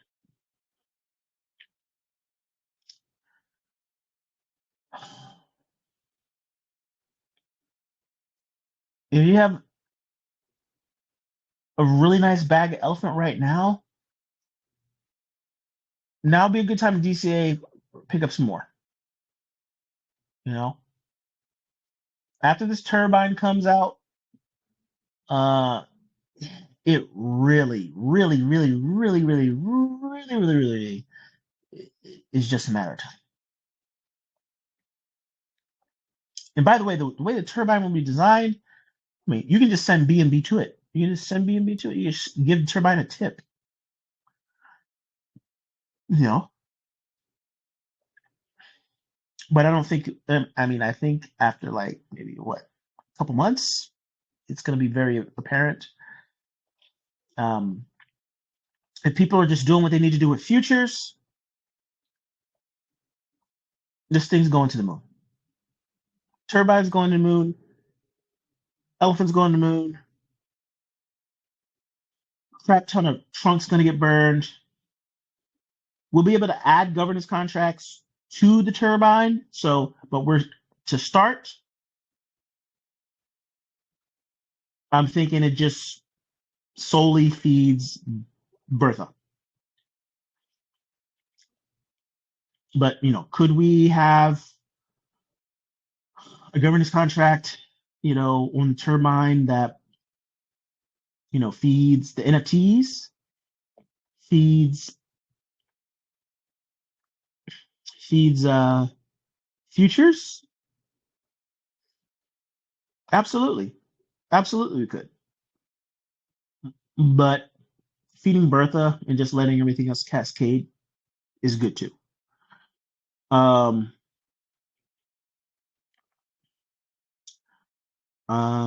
Especially for futures, if we did feed futures, the good part there is, well, let's not lose sight of the fact that the way this whole thing works is getting Bertha into parabolic territory. If the community can't hold, Bertha will.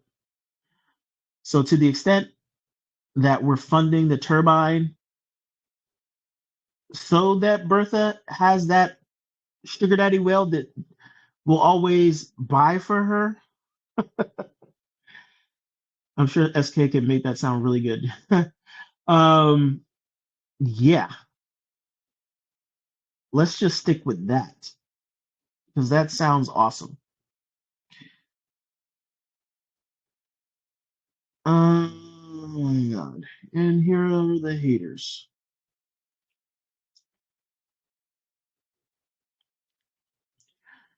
So let's get to the QA.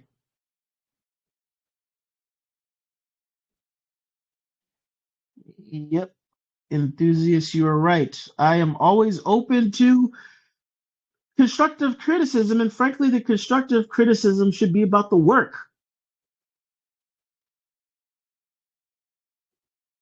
about the actual work. And as far as I'm concerned, is like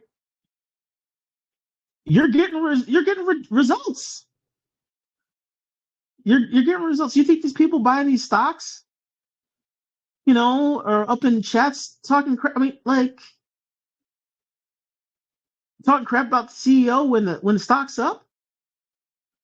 It's like, you know, guys,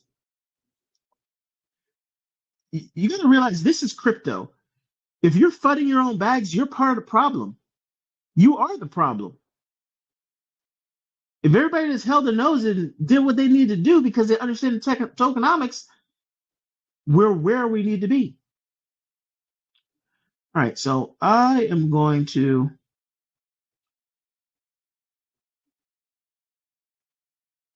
and people and another thing is these AMAs are always, do a brain dump because that's what people are here for. That's what people want to hear.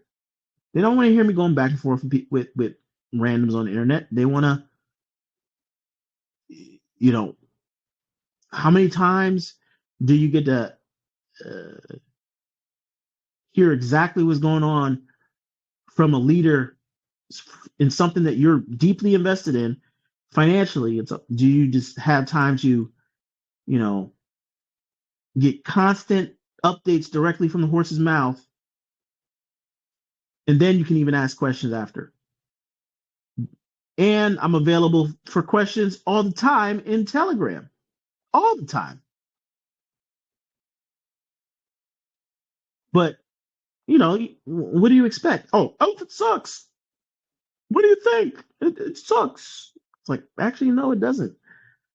It's holding its own. It's paying the bills for everybody. It's gaining in value. This and that.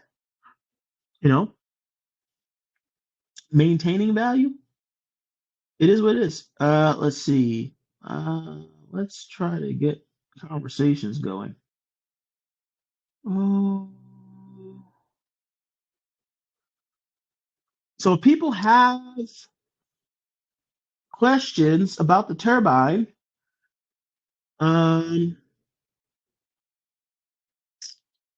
raise your hand, and I'm also gonna allow some contributors. Shit. I'm gonna allow some contributors, people actually help row in the same direction. I'm gonna give them an opportunity to speak and share their thoughts about what this could potentially do, especially since many people have actually worked with Venus before, had experience with Venus, and might, shed some light.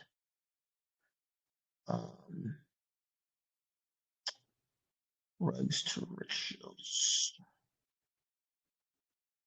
All right.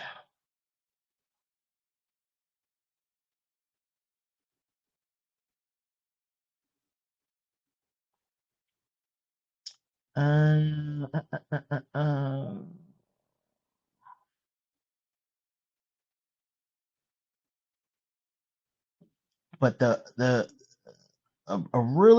I think a really exciting thing is that this is a real on-chain business investment in another on-chain business. We're making money just and in a very critical part of very critical part, the lending of the primary asset on the whole entire blockchain, and we're sitting right in the middle of that, collecting fees. It's amazing. All right, so if your mutes, if your if your mic is unmuted, uh, I think it would be good time for like some of the leaders that should be able to speak now to chime in. So Patrick, if you're able to speak, I don't know how long you've been here, but if you understand fundamentally what this turbine might be able to do, what are your thoughts?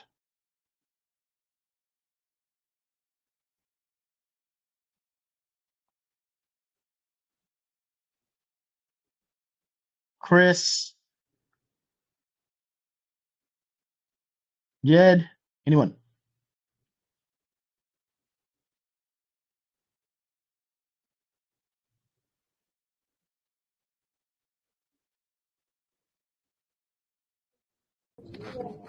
Maybe T going. I'm not in a place where I can talk. Okay. Everybody's having lunch. Everybody's having dinner.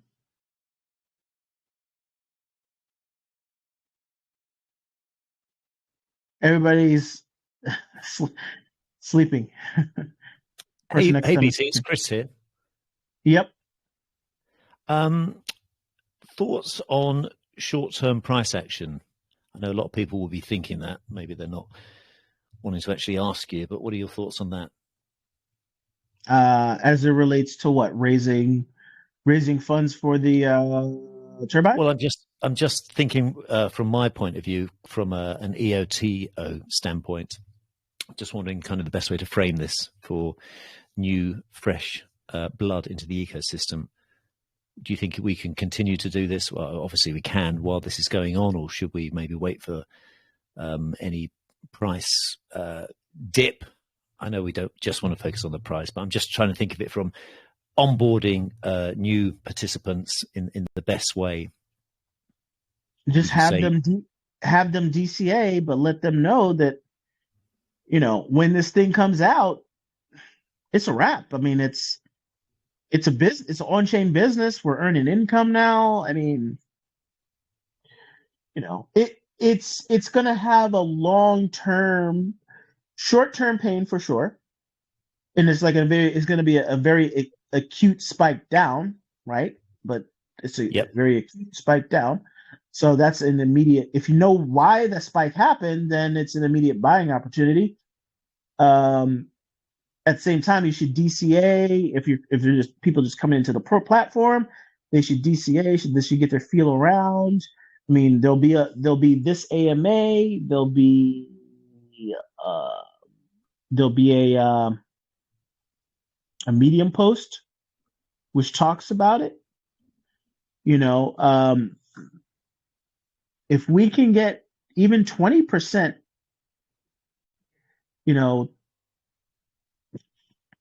this is all before price action in BNB. So we're talking about a $2 million investment that could easily be $10 million. Yep, sure. And it's getting fed every day. Like it's getting fed every day with fixed liability to Bertha, and that's it. So Bertha, gets this, we get constant price action, positive buy pressure on the chart. We get what larger fish, if I think Shanker is a good example. Like, he's a public whale out in the community. He's great. He's saying, look, I'm buying every day. I'm DCAing every week. I'm DCAing for my employees' retirement. Like, this is not something that you do once. And the whale, I think the whales who deposited once, waited, sold, frankly, those aren't necessarily the best types of whales for our ecosystem. But we definitely have people who are business owners, people who have streams of income, and this whole thing is a multiplier.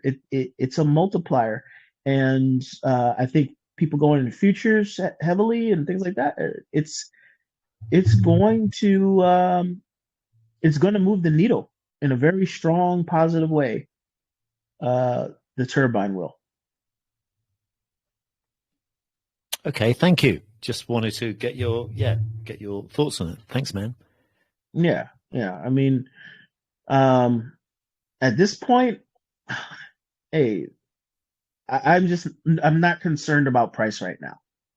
You just can't be. You can't be serious about the long term, what we've achieved in the short term, but also, what this is supposed to do long term, and be overly concerned with price. Price for what reason? Like, are you trying to go on vacation? Like, are you trying to?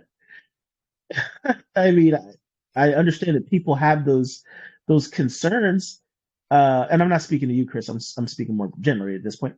But Sure. people have to judge. People have to say well, why was I ever in this thing, to just have some fancy dinners, or was I what's your? I think everybody has their different reason, but we have a very strong why here, and I think that's why we have the community that we have. The truth is that there are the haters out there, but they're in envy. They're in envy. They wish they could have a fraction of what we have, right? And we've always legged up because of the hard decisions that we've made, and because the majority has stuck to the why. It's the why, which is why we have 72 million in liquidity. It's because people at the end of the day understand the why, and they understand the sacrifice that has to happen to get there. Hey, BT, I got a question for you. Yep. All right, so I joined in the chat a little later, so you might have already explained this, but so walk me through this. We're going to sell about $2 million worth of elephant from the treasury, then take that $2 million in BNB and loan it to the Venus protocol, and then the interest that we accrue from that will constantly buy back elephant. Is that how it's going to work? Yeah, pretty much. And then an additional 10% inbound from futures on this. Okay, so The turbine 10%. as well. Okay, so it's an initial 2 million sold from the treasury, and then 10% from futures will go to feed the treasury, or will go to feed the turbine also. Yes. So do you know, as it stands right now, $2 million, do you know how much that will be bringing in per day off of loaning it out?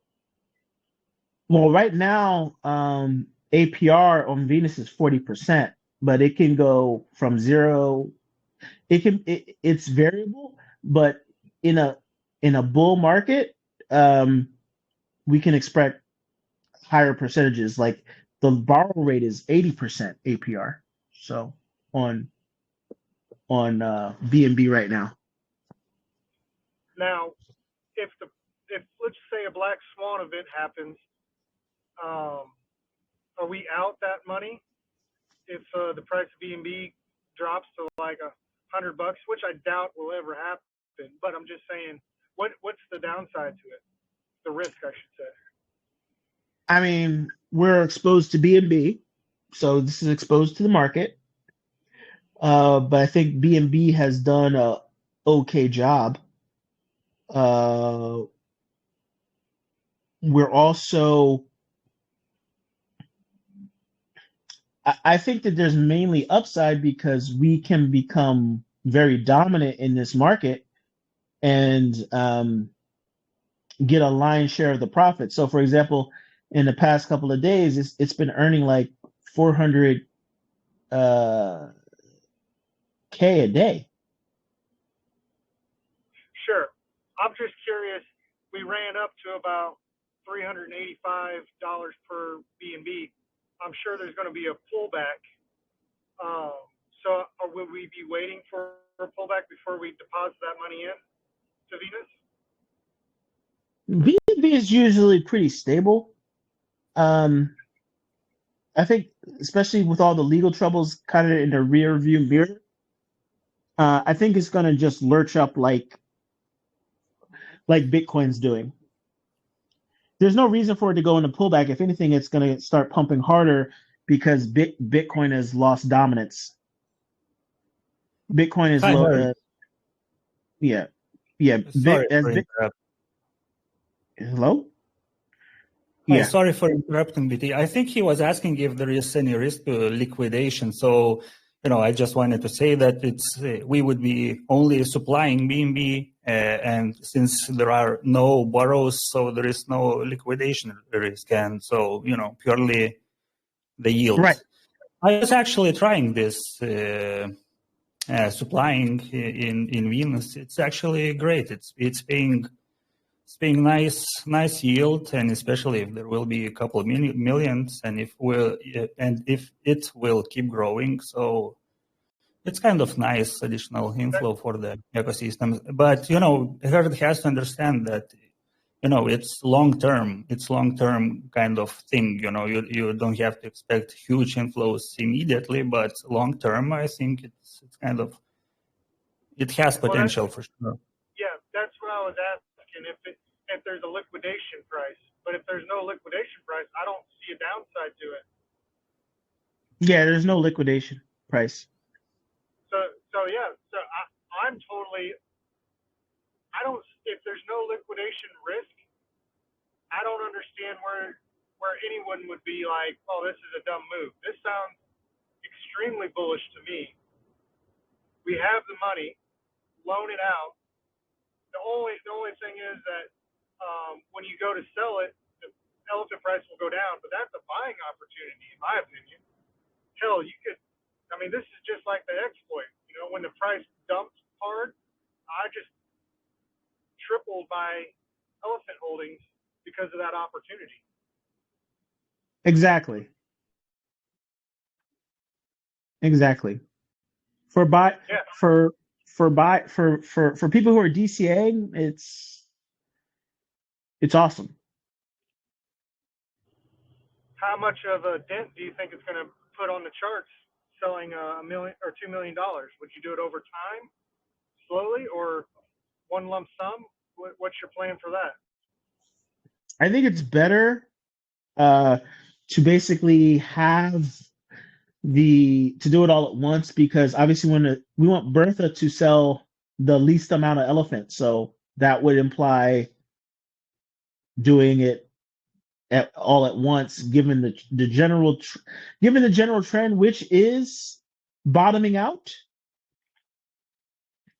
It would make sense to do it all at once, and just make sure the community is well informed. For those who are not well informed, they're going to basically sell a buying opportunity. And I don't know. We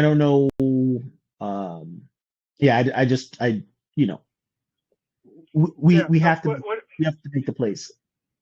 What's $2 million worth of elephant? Is that like 8 trillion? So that's less than a graveyard event?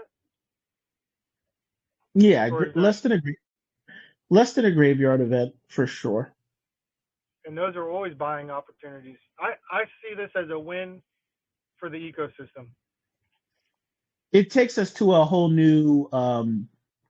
It really will go in that, unless the history books don't want to write about us, we'll go into history books, because this will be a complete on-chain business that's actually with provable external revenue.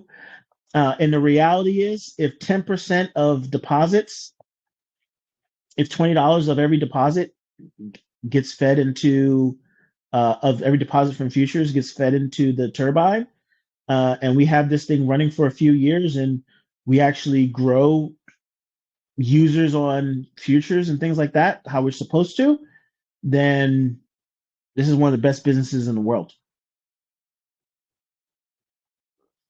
Already is.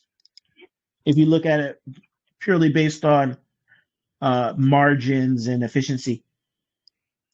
Now, when would we start taking that interest that we're accruing from Venus and putting it back into Elephant? Immediately, or wait until a lump sum gets back or something like that? I think we wouldn't necessarily turn on governance for it immediately. Just let it build up, and then turn governance on. And governance would look like 1% APR or something like that to start.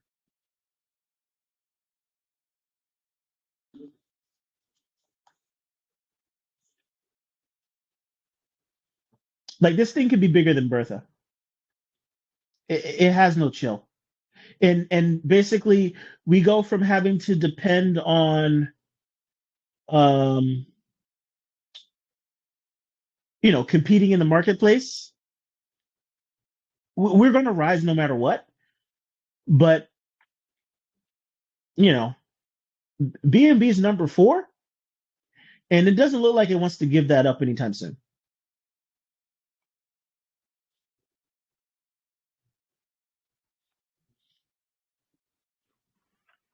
So when are you pulling the trigger for selling the 2 million? I got to write all the code and stuff first. I'm not trying to, or actually I don't have to, like, it'll be deployed, and I could fund it with like 2 BNB or something like that. It doesn't matter, right? It can be fully deployed and integrated, and then the funding exercise becomes something very quick that I've already rehearsed and executed with a contract that's already wired up. The UI, everything, the sweep functions, everything has already been wired up. Integration with futures and all that stuff. All that happens before the actual sell. So the full code and everything will be in place.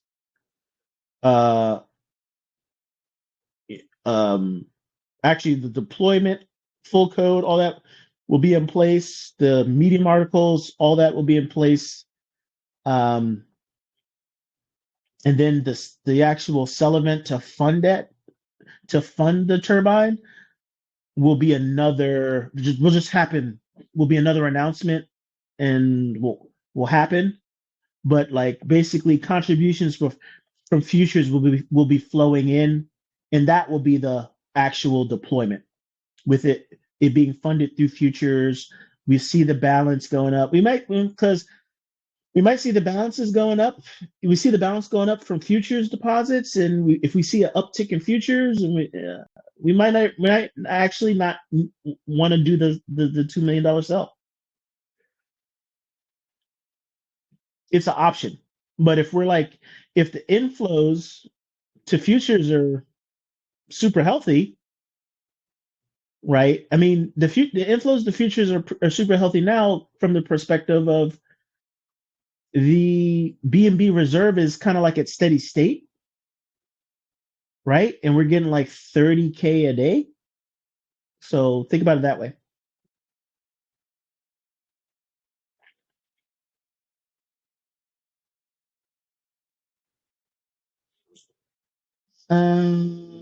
Anybody else waving their hand? Looks like Patrick is not available to speak.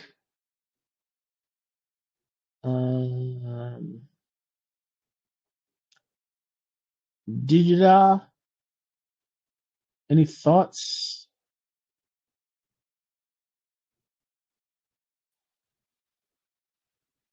Hey, can you hear me?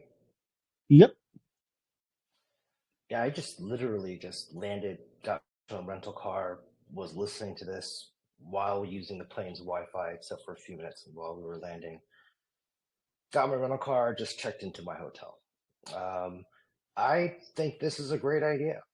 The risks are very low, if non-existent. And I think, the thing that I'll tell to the community is fudders are going to come out hard for whatever reason. People also abuse small animals like cats and dogs for no reason. I will tell you that people that sell now, it's going to be really interesting because just like you said, how long is it going to take for code to deploy? And you may not even actually do the selling event to do the initial funding, depending upon how it goes. So, I think, we absolutely have to take a long-term mindset to this, 100%. I think every pivot that has happened in this ecosystem has been for a reason, and it's been for a positive reason, and it's been for a positive reason for long-term sustainability. So that's all I wanted to say because I haven't eaten since like yesterday. I gotta go. Okay. That's a great perspective. Thank you. Yeah. By the way, I've typed this in a lot of other places as well. I'm currently landing for work so I can coordinate a development event for small number of developers, approximately 2,300 across 3 different continents. Some of you know that I've worked with BT for over 2 decades and know him very, very personally. You are the only person that can code faster than I can. I'll just leave it at that. And one thing that I'll tell people, BT and I were once both feverish with the flu on the top rooftop of a hotel coding something that currently turns over $2 trillion a day in foreign exchange for global 100 institutionals and sovereign wealths like UAE. So if you want to put your trust in someone, it's definitely going to be him. All right, now I really got to eat. I'll probably grab a drink first. See you. All right. Peace. Take care, bro. Yeah. So yeah, we build banks. That's what we do. And now you build banks, right? And the each one teach one stuff is real. DCAing is real. We just do those 2 things and glue it together with some kick-ass code. Then that doesn't have to be too crazy, overly complicated. By the way, this is just fluid dynamics. My approach to economics is fluid dynamics. My approach to code in general is deeply rooted in fluid dynamics and simplicity.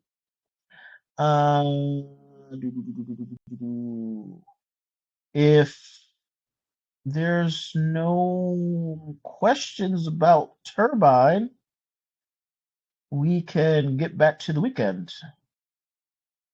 You can wave your hand. You should pop up, or I can just end this now and record it and get it pinned, and I'll have the marketing team get it pushed to I'll push it to I'll have the marketing team push it to YouTube.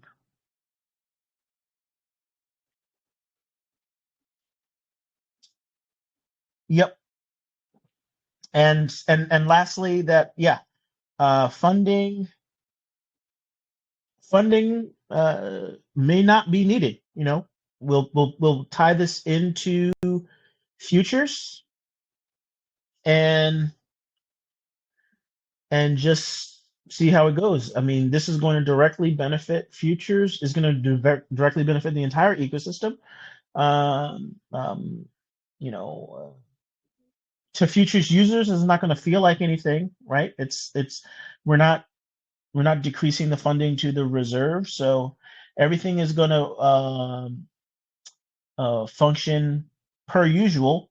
It's just that futures is a futures inflows is a great way to tap into the overall health of the ecosystem and tap into consistent flows to fund the turbine. But just realize that the turbine will be kicking out value for us all. So I think with that, I will end it. And thank you all for your time, and have a great rest of your weekend.